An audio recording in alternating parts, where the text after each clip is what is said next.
ते मला असं वाटते, टीका करणाऱ्यांना दुसरा काही उद्योग नाही. आजही माझ्या माहितीप्रमाणे शिवसेनेचे खासदार श्री संजय राऊत साहेब अकोल्याला आले होते आणि त्यांनी त्याच्यावर भाष्य केलं आणि भाष्य करत असताना अशा पद्धतीने ते बोलले की बाबा सुप्रियाताई राखी बांधून घेतात का, याकडे महाराष्ट्राचं लक्ष आहे. कारण महाराष्ट्राने त्यांना त्यांच्यासोबत संघर्षाच्या काळात महाराष्ट्र उभा राहिला. हे बरोबर आहे. राजकारण राजकारणाच्या जागी असलं पाहिजे आणि पारिवारिक नाते पारिवारिक नात्याच्या बाजूला असली पाहिजे. संजय राऊत साहेबांनी बाळासाहेब ठाकरेंसोबत अनेक वर्ष काढले, पण त्यानंतर सुद्धा अनेक लोक त्यांच्यामुळे पक्ष सोडून गेली. मनसेसारखा पक्ष तिथून जो विभक्त झाला त्याला कारणीभूत राऊत आहेत. त्याच्यामुळे पवार कुटुंबीय किंवा राष्ट्रवादी काँग्रेस पक्ष एकसंघ राहावा असं त्यांना कधीच वाटू शकत नाही. आदरणीय उपमुख्यमंत्री अजितदादांनी एका मुलाखतीत त्यांची भूमिका स्पष्टपणे मांडली.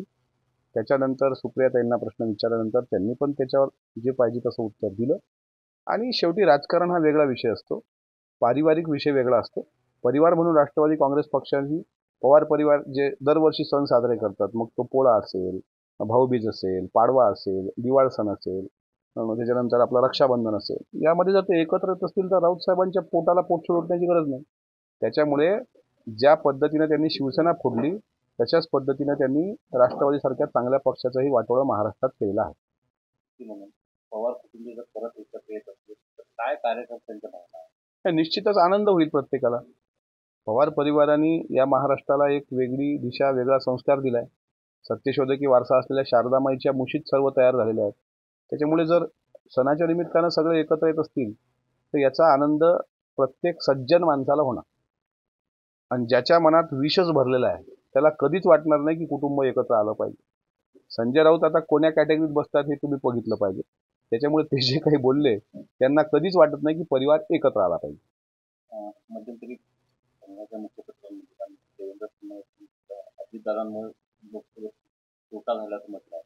अजितदादांना व्यक्त पाठवलं जात आहे त्यामुळे खटखट अजितदादांच्या मनात आहे का, त्यातून अशी वाटतं? देवेंद्र फडणवीसजी कोण्या मीटिंगमध्ये बोलले याचं इतिवृत्त काही बाहेर आलेलं नाही. जाहीर जर ते कोण्या भाषणात तसं बोलले असते तर त्यावर उत्तर देणं सोयीस्कर ठरलं असतं. पण काहीतरी इंडोर ऑफ द रेकॉर्डच्या गोष्टी बाहेर येतात आणि मग त्याला कुठं हे नसतं. तर काल दोन्ही उपमुख्यमंत्री मुख्यमंत्री एकत्र कार्यक्रमामध्ये होते. 20 ऑगस्टपासून अख्ख्या महाराष्ट्रभर सर्व कार्यक्रम घेत आहेत. त्याच्यामुळे महायुती अभेद्य आहे आणि असं कुठलंही वक्तव्य देवेंद्रजींनी केलं नसावं असं माझं मत आहे. नाही, हे अकोला जिल्ह्याचं दुर्भाग्य म्हणावं लागेल की महायुती सरकारच्या काळामध्ये लाडकी बहीण, लाडका भाऊ, बळीराजाच्या संदर्भात इतक्या चांगल्या संकल्पना महायुतीच्या सरकारने आणल्या आणि आम्हाला वाटतं की लाडका जिल्हा पण पालकमंत्री महोदयांचा असावा.